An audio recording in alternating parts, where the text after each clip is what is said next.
Basically, we're screwed from puberty to menopause. But that time in between, we need a heck of a lot of medicine because there's something wrong with us because we're female. Bipolar syndrome or anxiety, depression, gray hair. There's almost like it's cacophony and there's noise and you can't understand what's going on. So your body doesn't understand what's going on either. Those papers are out there. It's just that, did your doctor read them? Probably not. Hey carnivores, welcome back to the channel. It's me, Bella the Steak and Butter Gal. I hope you all are having an amazing meat-fueled day. And as always, drop an update down below. I'd love to know how carnivore is going for you. Before I bring on Dr. Bright, I just wanted to share that she will be a guest speaker in the upcoming 30-day carnivore challenge. I invite all the best carnivore doctors and experts to answer member questions every single month in the Steak and Butter Gang community. All of the faces shown on the screen now will be guest speakers in the upcoming challenge month.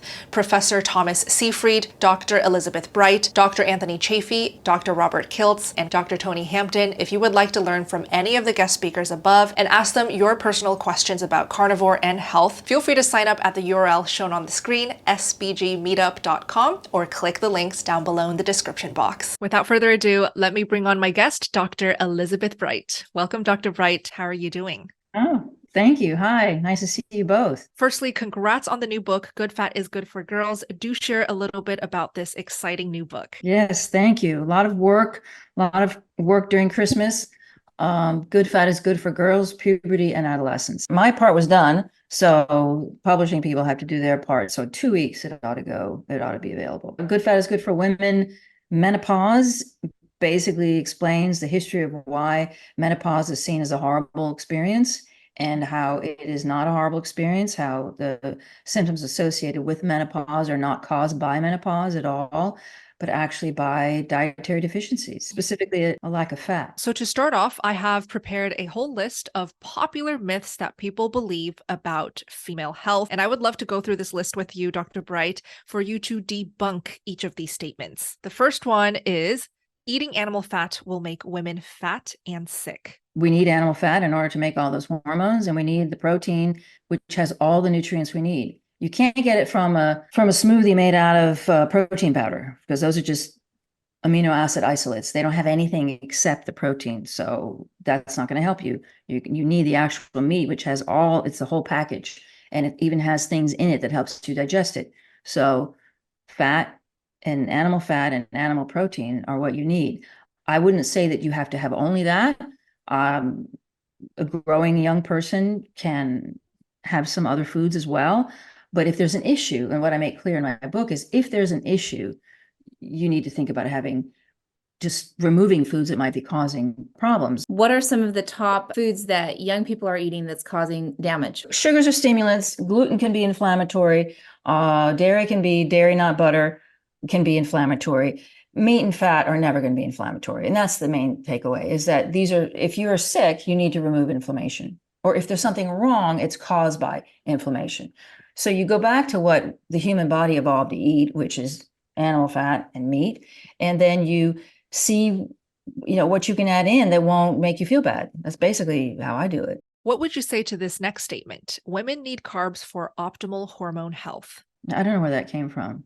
I get asked that all the time. So they say that about thyroid hormone because in the 80s they did some, they starved people and their T3 went down. So they equate not having enough nutrient or not having enough calories if you don't have carbs, right? So that's how the medical world sees starvation as not having carbs. And we know obviously you can live very well on just meat and fat and you have plenty of calories, plenty of nutrients. I really, literally, Bella, I don't know where that came from. There's absolutely no scientific basis to that at all. People crave carbohydrates when they're, getting their period. So they're saying, well, you must crave them, so you must need them.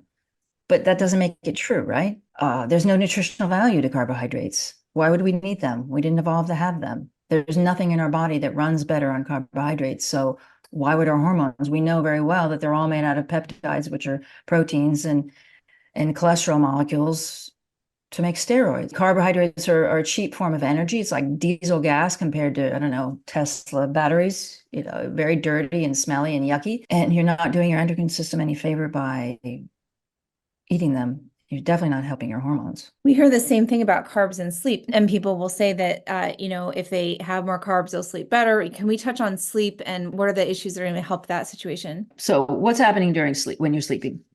Cortisol is supposed to go down. Melatonin is supposed to be produced, secreted by the pineal gland, and we're all just supposed to fall asleep. So if you have a cortisol issue, if you have been on your phone, if you had a fight with your partner, anything, you go to bed thinking about that, and that's cortisol is high, melatonin will not be secreted because you're stressed.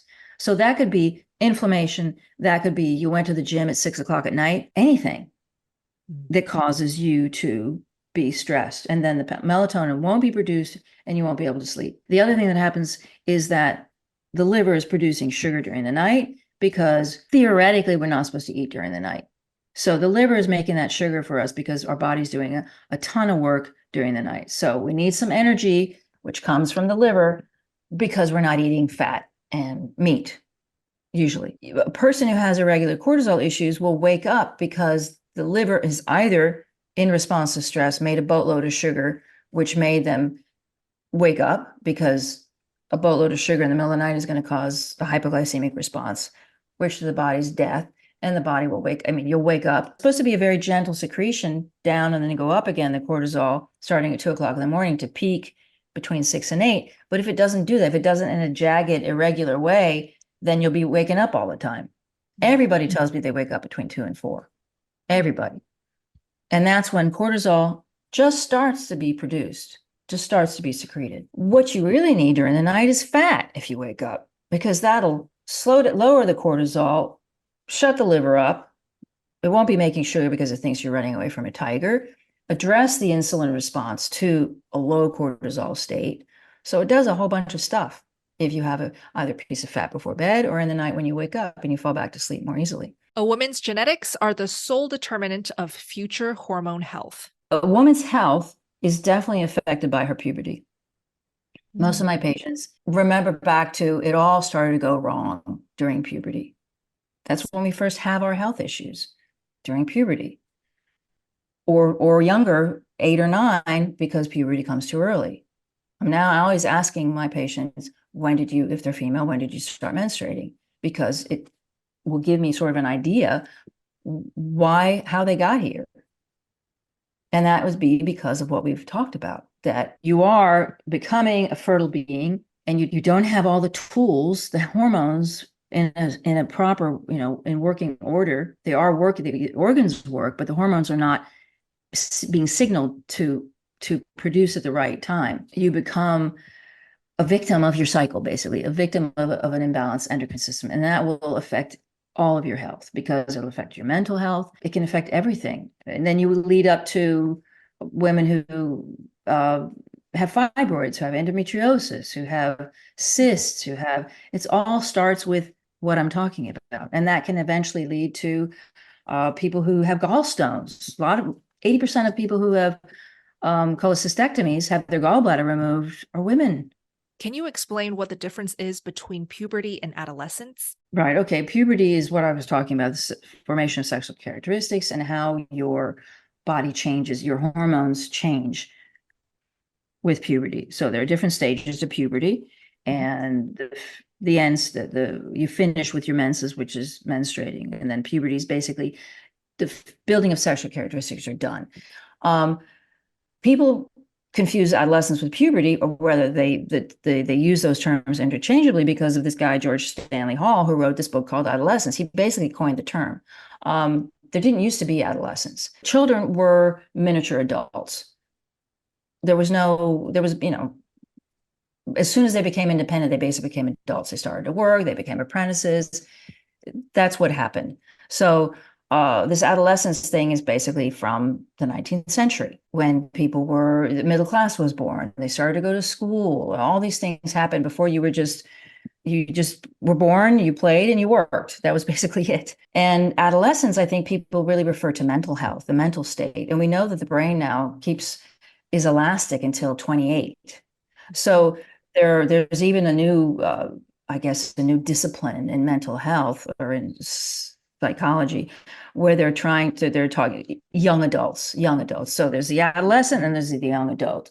So the young adult supposedly has issues because their brain hasn't expanded to the point where, grown to the point of being 28. It's made up. Mm. They haven't found any logical reasoning differences between a 16-year-old and a 28-year-old. So the 16-year-old can reason just as well as a 28-year-old. And this is done on brain scans. So, they've actually looked into this very deeply, because people assume that adolescents are the victims of raging hormones, just like they assume girls are even more victims of raging hormones. So that's why girls get prescribed medications much more than boys do. Moving on to the next myth, there is nothing young women can do to avoid the inevitability of poor hormone health as they age. That's just bullshit.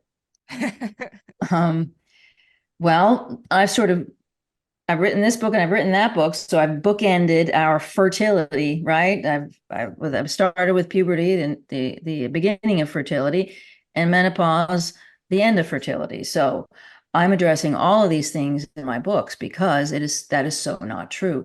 These myths and these labels, like you said, Emily, are just stuck on women, and women start to believe this lie, this myth, and that's the very sad thing.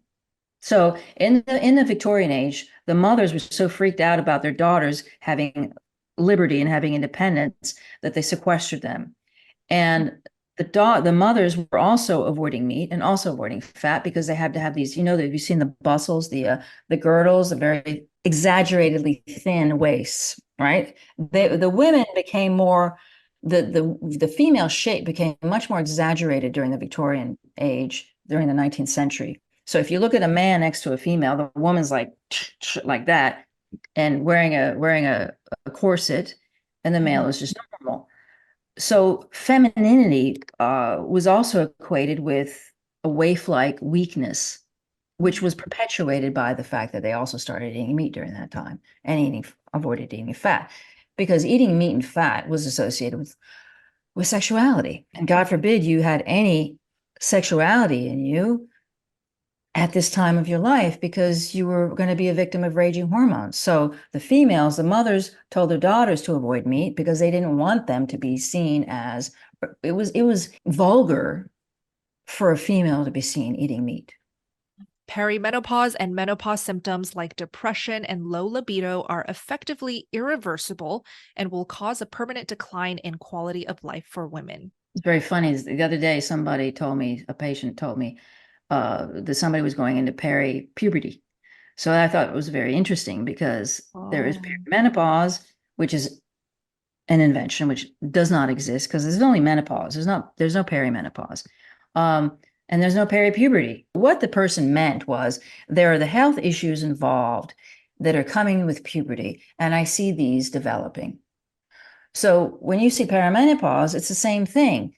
The medical industry has associated what we know are endocrine imbalances with symptoms, right? Which used to be only associated with menopause, but in the 80s, they came up with a new word, perimenopause, so we could widen that time that we can sell hormones. So menopause was the time that you would sell hormones, because women were basically supposed to fall apart when they lost their cycle, which doesn't make any sense, because why would we evolve to fall apart when we actually live longer than men? It makes no sense. In order to sell more hormones, they started talking about the symptoms started to, and along, of course, with the absence of fat in the diet, this was actually becoming a truth.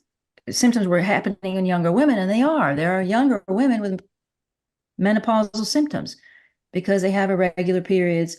They have, as we talked about, it goes from PMS to perimenopause. So when do we get a break?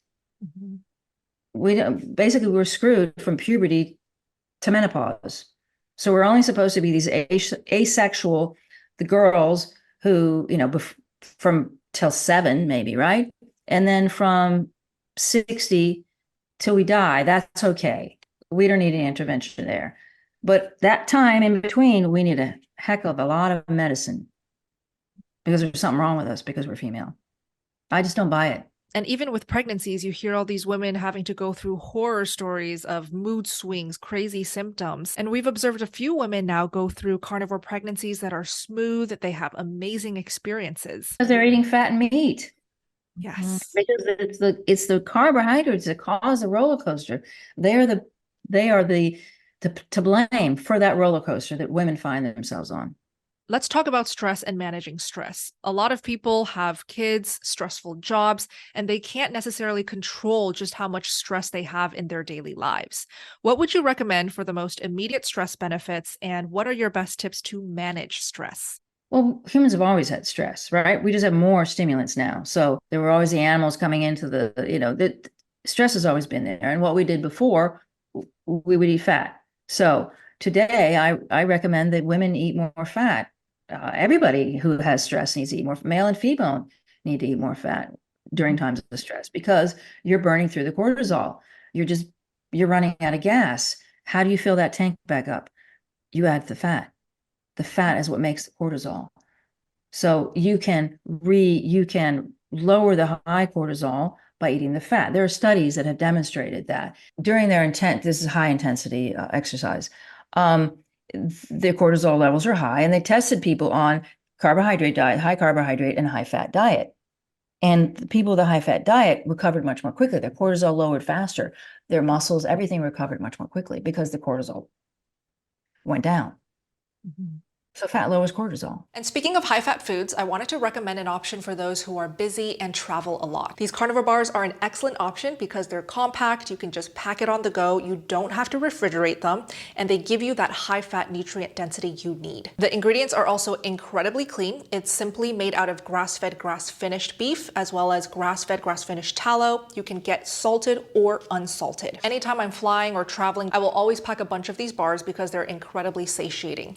You can even treat it as a meal replacement and have 1 to 2 bars as that meal if you need to. If you're interested in checking out these carnivore bars, I'll make sure to link them down below in the description box. So especially important for our women that are kind of athletic and wanting more, of that exercise in their life, that the fat is equally as important to keep that in that phase. Yeah, but exercise, we did not evolve to do ultra marathons. Sorry. I mean, I'm very athletic and I love being athletic, but we can get addicted to the supposed endorphins, right?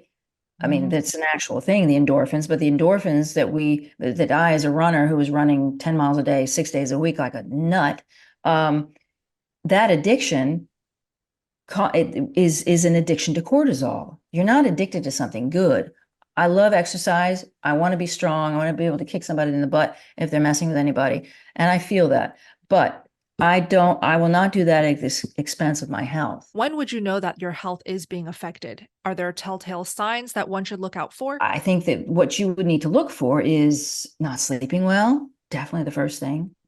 Yeah. More sugar cravings, because what do we need when we have stress? We need quick energy. So you're going to have crave more stimulants, and sugar is a stimulant. It is normal for women to experience pain, extreme PMS symptoms, and strong cravings while on their period. Yeah, because we're women, right? I'd like to say my favorite word, but I won't.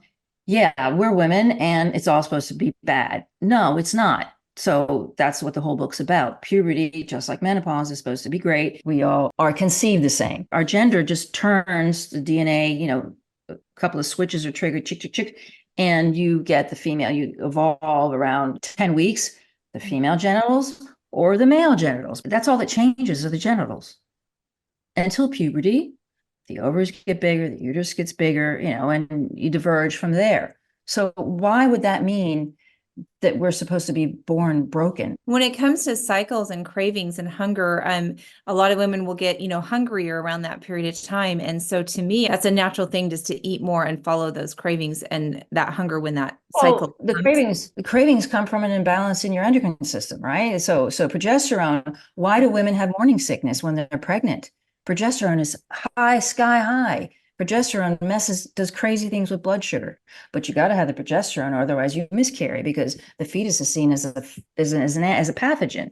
So the progesterone goes high, so your immune system doesn't doesn't cause you to miscarry. And you have to have that progesterone high and in place. And that's why you have the morning sickness, unless you're on a high-fat carnivore diet. So if you're on a if you're carnivore diet, the progesterone won't be, wreaking havoc with your blood sugar. If you're eating a lot of carbohydrates, your progesterone will definitely cause blood sugar issues. And that's the same thing that's happening in the cycle. Progesterone goes up, it goes down very gently, and estrogen is supposed to rise. Cravings come from a hormonal cascade, which very much affects blood sugar.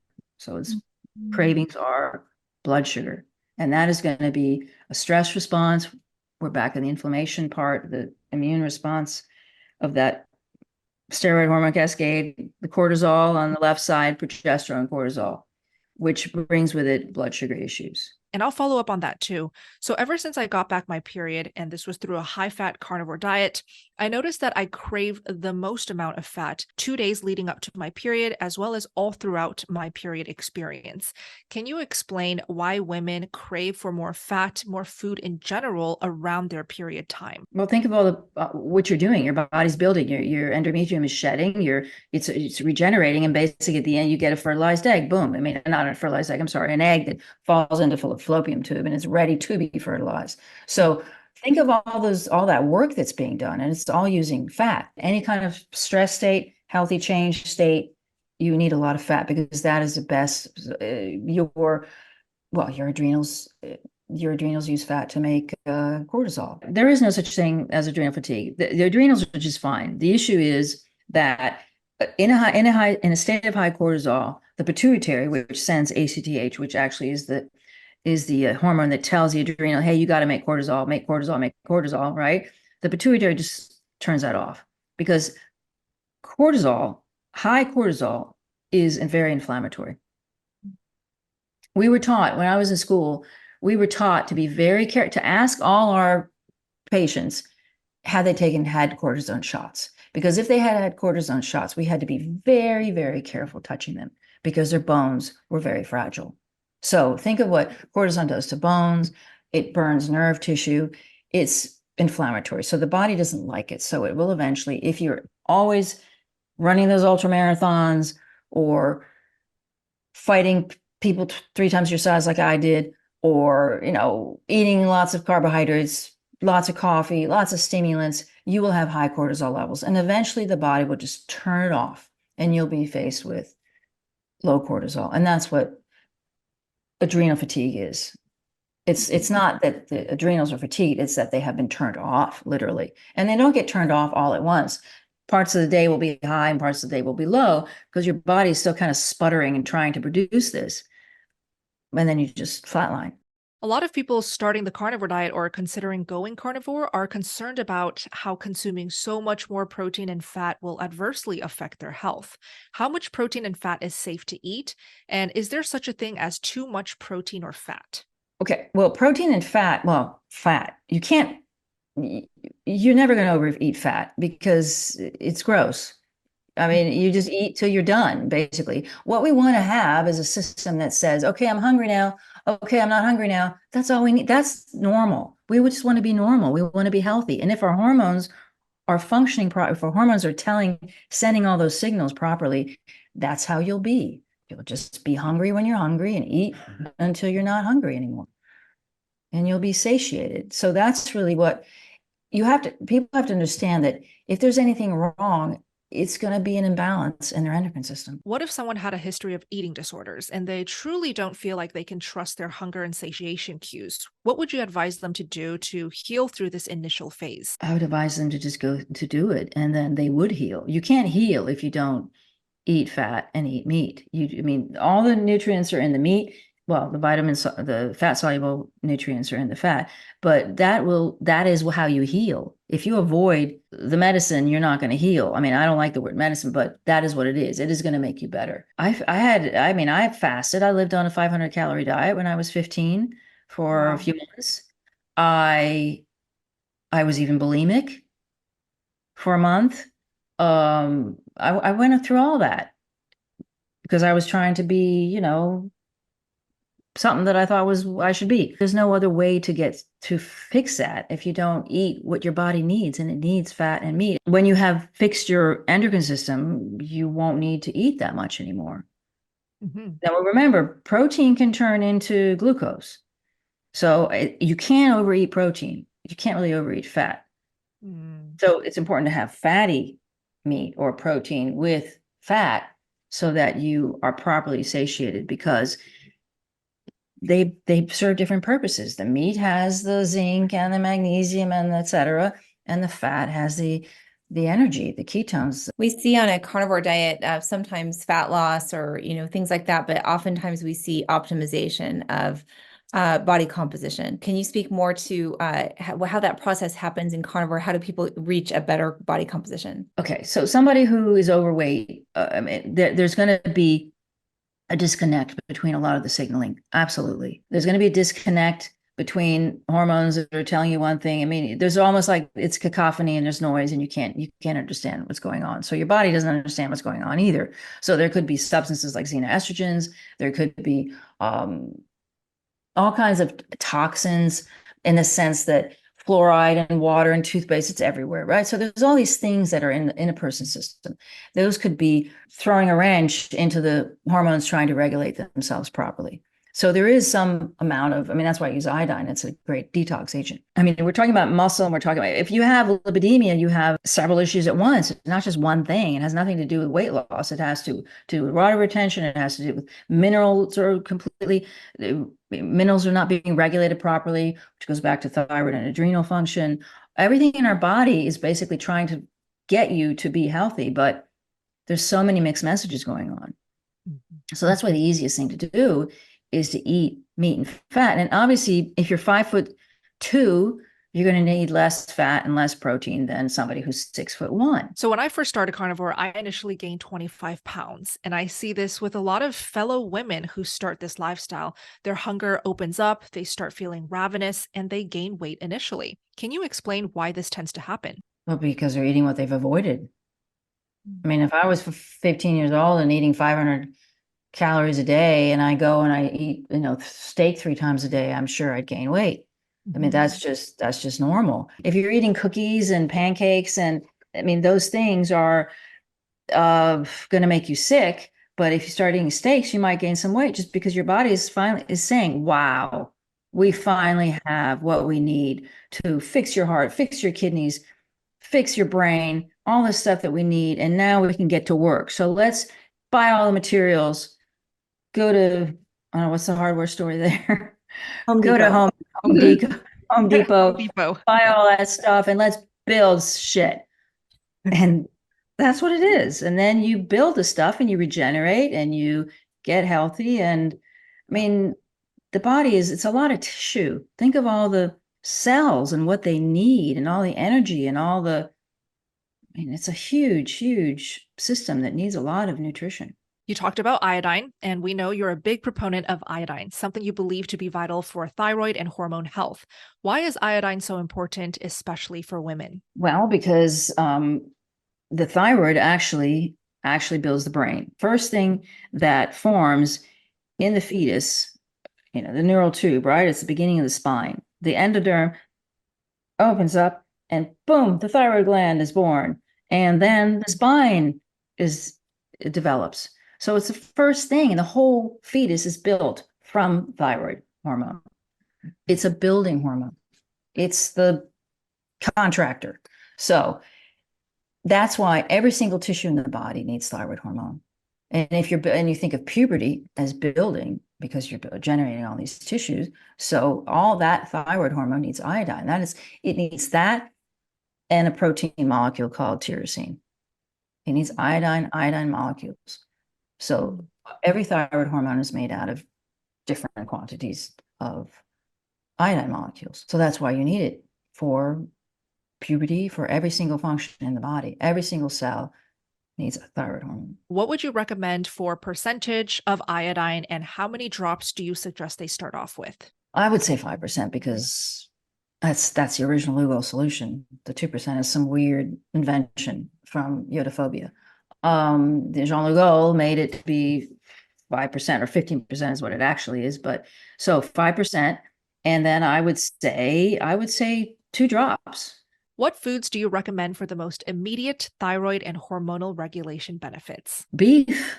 Beef. Beef, because it is the best. It has all of those vital nutrients plus the fat. So beef and some fat, and it could be butter. Do you find it helpful for people to supplement with organs? No, not necessarily. An organ is okay. The heart and none of the liver is the one that has the most nutrition, right? Because it has a lot of trace minerals and things like that. But also you can overdo liver. I think if somebody is having iron infusions, I'm going to say you need 300 grams of liver a week. I will definitely do that. And then they won't need iron infusions anymore unless they're hypothyroid. So that's why people are crazy about organs. They just have, but it's really just the liver that has. The other organs don't really have. You're talking about, when you get into talking about organs, you're talking about glandulars, and glandulars are isolate or sort of an extract of the hormone that could be in the organ. So I just don't think that eating organs are a huge necessity. What about seafood? Do you recommend people eat more seafood to get in more iodine? No, because I wouldn't say that any seaweed has a lot of iodine, but it also has a lot of mercury too, because the sea, there's no way you can go to the Maldives and you're going to have PFAs. There's no way you can get away from this forever chemicals now. Iodine is pure, it's clean. Seafood in Italy, I had when I had the big studio, so many patients in Italy, so many people in Italy, well, all Italians, they go to the sea every summer and they lie in the sun and they all say, I'm getting my iodine. But they're all iodine deficient anyway. So it has nothing, that doesn't matter. It's really just it's something else going on. It's all the substances that are interfering with iodine absorption today. So that doesn't work anymore. There are a lot of people experiencing symptoms of discomfort who are actually exhibiting symptoms of thyroid issues. Are there telltale signs of thyroid problems that we all should know about? And what are some of the more uncommon symptoms to look out for? I'll make it easy. If anything goes wrong, check thyroid function. Mm-hmm. Because if every cell needs thyroid hormone, basically anything that can go wrong will go wrong, can go wrong if you're hypothyroid, and it will just get worse as you get older. So you can be a 15-year-old with no symptoms except for precocious puberty or amenorrhea or, I don't know, anxiety. And you get to be 60 and you've had a hysterectomy, you've had your gallbladder out, you had 6 miscarriages. Not everything breaks at once. So unfortunately, the medical world thinks of hypothyroidism as extremes. It's either thyroid cancer or a comatose state. So that's how the labs are. The ranges in the labs are too wide. And goiter. So people were thinking about the RDA for 150 microgram RDA for iodine was seen to be that teeny bit would prevent goiter. But goiter is sort of a really extreme of what you don't want to happen.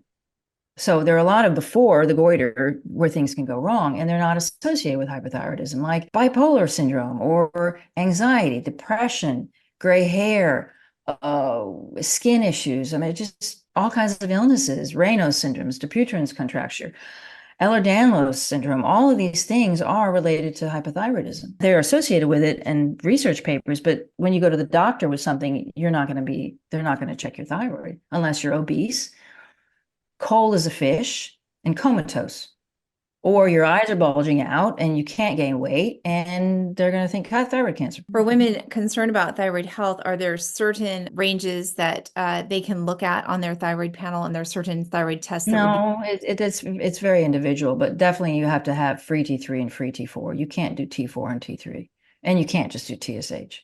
And for new viewers learning from you for the first time, how do you suggest they talk to their doctors? How should they ask their doctors for these specific tests? That's very difficult, and I'm going to write that book. But you have to be able to, when you go to your doctor, unfortunately, they're often very arrogant, and they may think they know something, and they'll say, oh, don't go to Dr. Google and things like that, because there's a lot of pride involved, right? So It's very difficult. Your insurance company doesn't want to pay for anything. So that's why they came up with just TSH. Just TSH, that's all we got to pay for, because we see that levothyroxine makes it go up and down. So that's all we're going to pay for. But people have known previously, they knew it's like the brain shut down. They threw out all the books. They burnt all the books. They burnt them all. So now they just have the book that says TSH. So it's a little difficult. There are plenty of papers you can find that say you can't really tell thyroid function from TSH. And those papers are out there. It's just that, did your doctor read them? Probably not. So you have to advocate for yourself. You have to say, this is associated with hypothyroidism. Would you please look into that? I think this is what it is. I mean, when you go to your doctor, you have to say, this is what I think it is. You need to do this test. So unfortunately, most people who seek help for thyroid or hormonal regulation issues will not resort to a high-fat carnivore diet to treat their illness. What is your opinion on more conventional treatments like exercise, beta blockers, and other synthetic medicines? Well, medicine is medicine. It's not addressing the root cause, which is why I'm not crazy about plants, because all medicine started as a plant. Well, beta blockers prevent thyroid function. So people usually have hypertension because they're hypothyroid, not because they need beta blockers, which prevent them from, it prevents the conversion of T4 to T3.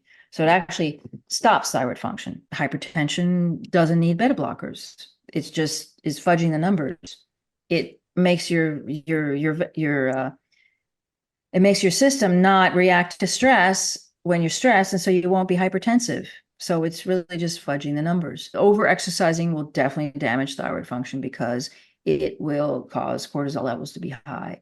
So again, you can be very skinny and be hypothyroid. So that doesn't really have anything to do with that. So for those who are not ready to go all in 100% carnivore, is there a way to enjoy non-animal foods with animal foods to still have optimal health? We evolved as humans to eat mostly meat and fat and some crap, because we weren't supposed to keel over and die if we tried that plant. Many humans did keel over and die because they tried that plant. We figured out how to ferment them and make them a little less poisonous. But we're supposed to be able to eat some things that are not perfect. When we're not healthy, it's more difficult. So get healthy, and then you can have more entertainment in your diet. You can have more channels on your TV. I'm very happy with 2 channels, but because I do a whole bunch of stuff. And I understand that when we're stressed, we want more stuff to distract us from our stress. We have to think of food as nourishment and all the other stuff as entertainment. Love that message. So for you personally, Dr. Bright, how do you tend to enjoy your beef and animal fats? Well, I like it medium rare to rare. And I like these tallow bars that I make out of beef ribs because they're really fatty, and butter. That's really all I eat. Why are adolescent girls prescribed twice the amount of antidepressants than boys? This all began in the 19th century, where during the Victorian era, which is, I explain a lot about the history in my book, girls were associated with mental weakness, with nervous disorders. And this was primarily because they menstruated. So the physicians at the time didn't understand menstruation. They didn't understand the shedding of endometrial tissue and all that it was just a normal, healthy cycle, and that freaked them out. So since they and all the physicians were male, since they didn't do it and women did do it, they thought there must be something wrong with it. So they thought that females, and specifically at puberty, were losing their vitality, almost like using your ging, in Taoist. You're losing your vitality. And that was a health that would cause them to be anorexic, have mental health issues, fight with their parents. I mean, a lot of issues really came from that. And it's pretty phenomenal that basically our entire medical system today is saying the exact same thing. And it all comes from that period of history. If you're new to a carnivore lifestyle and you're experiencing symptoms like lower energy, fatigue, headaches, and muscle cramping, these are all common symptoms of the adaptation phase. What you can do to resolve these symptoms is to salt more generously on all of your carnivore meals. But if that doesn't resolve it, then I highly recommend leaning on a high-quality electrolyte supplement. This one from Element is great because this blue teal colored box labeled raw unflavored only has the 3 electrolytes our body needs. It doesn't have any stevia or extra flavorings, just the sodium, potassium, and magnesium measured out in the right quantities. These are what the little packets look like. You just rip one open, pour it in whatever beverage you're drinking, mix it up, drink it down, and you are good to go. You all can get a free sample pack with any purchase if you go to the URL shown on the screen, drinklmnt.com/SBGAL. I've also linked them down below. It's treating something completely natural, healthy, vital to a woman's health and their development, and treating it as something that's an issue. Right. And at the same time, historically, that's when girls stop eating fat and meat. Literally then. So this sort of snowballed into these issues being actually almost, these things were actually happening. And at the same time, girls didn't have the opportunities the boys did. So George Stanley Hall, who actually invented the word adolescence, wrote his book, Adolescence, about adolescence.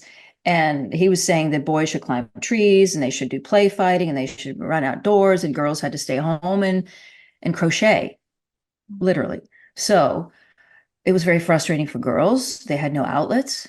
And this sort of snowballed into a very sad, into surgeries, female circumcision and things like that to calm the girls down. What are some of the top causes of health issues during puberty for women? Well, there are no health issues. The issue is that there is an endocrine imbalance. Puberty is very nutritionally expensive, just like pregnancy is incredibly. It's like saying, what are the health issues of a pregnant female? It's not the fault of pregnancy. It's the fault of the endocrine imbalance that causes anything that can happen, that can go wrong. Precocious puberty would be a huge thing because that is happening more and more. I don't want to say mental health issues. It would lead to mood imbalances, hormonal imbalances, causes of mood imbalances. It's only getting worse because girls are eating less and less fat. All the steroid hormones are made out of fat. So what do we need during puberty? We need steroid hormones to function properly and at the proper, be synthesized at the proper rate at the right time. Can you explain precocious puberty? Yes, girls are getting a period between 7 and 8 now. And the interesting thing is what I explain in the book, humans did not evolve to do that. Women evolved to have their first menstrual cycle at 18.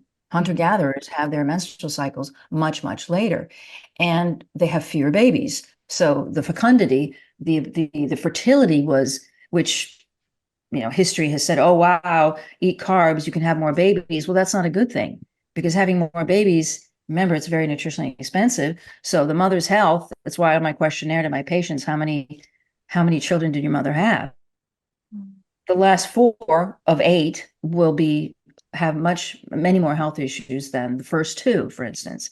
So hunter-gatherer women had a 3 to 4 year period in between children, and they would only have max 3 children. So I personally have experienced the dangers of eating a low-calorie diet. And when I went vegan, which was a very low-fat, high-carb, I lost my period for 2 years. So I would love for you to talk about just how dangerous a low-fat, low-calorie diet can be for women.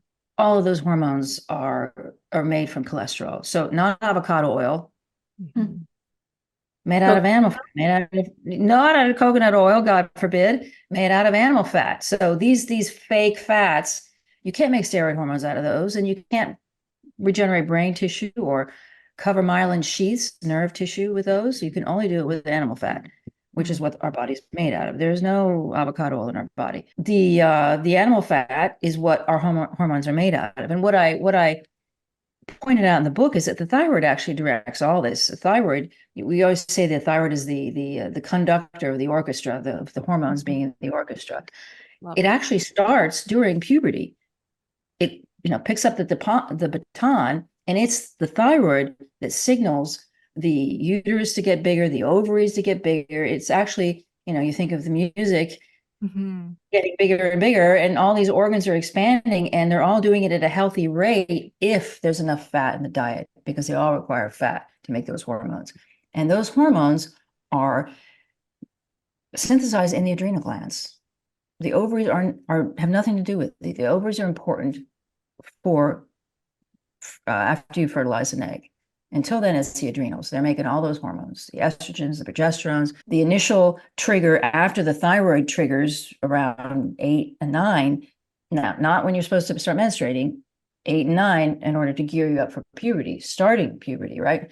It finishes with menarche when you start menstruating, which should be much later than 8 or 9. And then after the thyroid triggers the whole music to start, the androstenedione, which is an androgen hormone. So associated androgen means male hormone. This is where it all gets funky because they gave the names male, female, testosterone, male. We all have these hormones, right? And virility does not mean male. Testosterone does not mean viral. Women can be just as viral. So the androstenedione starts triggering the glands to produce more hormones. And it just sort of picks up steam and blossoms, I guess, with healthy menstruation. And this is the control center thyroid, and this is adrenals, and ovaries are kind of accessory to this process. That like they're further downstream in the. Well, yes, they're further downstream, but they're small and they're getting bigger. They have to get bigger in order for you to have a pregnancy. They have to get bigger, so the uterus gets bigger. All these breasts get bigger. Building sexual characteristics is bigger in females. There's more tissue involved. And the male, the scrotum, the testicles descend, and it's a smaller, say, surface area, shall we say. In women, there's a bigger tissue involvement. There's breast growth, there's uterine growth, there's ovarian growth, there's, I'm just talking about the organs. I'm not even talking about the rest of the body. This requires a lot of nutrition, and it's all made out of fat and protein, of course, and thyroid hormone, which is why I talk so much about iodine. Iron is hugely important, right? Because an anemic young girl is going to have a lot of menstrual issues. So iron would be beef. I mean, beef has the highest quantity of iron per gram than any other animal protein. I mean, I love lamb, but it doesn't have as much iron than beef does. So I would say that you definitely need a good amount of beef in your diet daily. Amazing. It doesn't have to be 3 times a day like it is for me, but you definitely need some beef because it has a huge amount of iron. So the beef also has the zinc, all the other, what people like to call cofactors, all these important nutrients for the thyroid. These are all in beef. They're in other meats too, but they're really plentiful in beef. You don't need any supplements if you're eating beef. Thank you for your time, Dr. Bright. I'd love for you to share any exciting announcements, and do let everyone know how they can find you and work with you. Well, I have a website, and if anybody wants to write me, please write me on the entry form on my website, because I get a lot of emails every day and I get very confused. The book is coming out in a couple of weeks. I hope that everyone will read it. Young women, older women, boys, dads, everybody needs this book. It's very important. And women need to understand that we're not strange. It's just we're great, and nothing's supposed to be wrong with us. So we should not fall into those traps that the myths are setting for us. They all were born from agriculture. Well, I thank you for specializing this at young women. Your original book was life-changing for me. We've, done book studies with it. We constantly refer women to this book, and to have something specialized for young women is just so exciting. I'm so happy that work is out there. Thank you very much. Nice to see you guys. Thank you all so much for watching. I hope you enjoyed this interview with Dr. Elizabeth Bright. I have linked all of her books down below in the description box, as well as all of her socials. Dr. Elizabeth Bright will be a guest speaker in the upcoming 30-day Carnivore Challenge. I invite all the best carnivore doctors and experts to answer member questions every single month in the Steak and Butter Gang community. All of the faces shown on the screen now will be guest speakers in the upcoming challenge month. Professor Thomas Seyfried, Dr. Elizabeth Bright, Dr. Anthony Chafee, Dr. Robert Kiltz, and Dr. Tony Hampton. If you would like to learn from any of the guest speakers above and ask them your personal questions about carnivore and health, feel free to sign up at the URL shown on the screen, sbgmeetup.com, or click the links down below in the description box. Before I wrap up, I just wanted to share something that I've been incorporating every single day for better sleep. As Dr. Bright mentioned, if you want to promote better sleep, avoid looking at devices and blue light before going to bed. Avoid spiking your cortisol before before bed as well. Both of these are from Bon Charge and in the design called Magnum. The red one is maximum protection and this yellow one is medium protection. I usually wear these medium ones to protect my eyes if I'm editing for long hours or doing meetings throughout the afternoon. And these red ones I pop on right when it starts to get dark outside. Wearing blue blockers daily will protect your eyes from that harsh blue light. It will cause your eyes to be less strained and dry at the end of a long work day. And wearing these red ones before bed will also help your body produce more melatonin so you can fall asleep and stay asleep. I've also been loving Bon Charge's Sauna blanket, which is an infrared sauna blanket that wraps around your entire body. You just plug it in and snuggle up in this blanket to experience all of the amazing benefits of infrared sauna therapy. Infrared sauna therapy helps to soothe muscles, especially if you work out a lot, purify the body, and it also helps improve sleep as well. If you're interested in checking out the things I mentioned, I'll make sure to link all of my favorites from Bon Charge down below alongside my discount code. Thank you all so much for watching the video. Don't forget to hit like, subscribe, and turn on the bell notifications to not miss my future videos. I will see you in my next video. SPG out.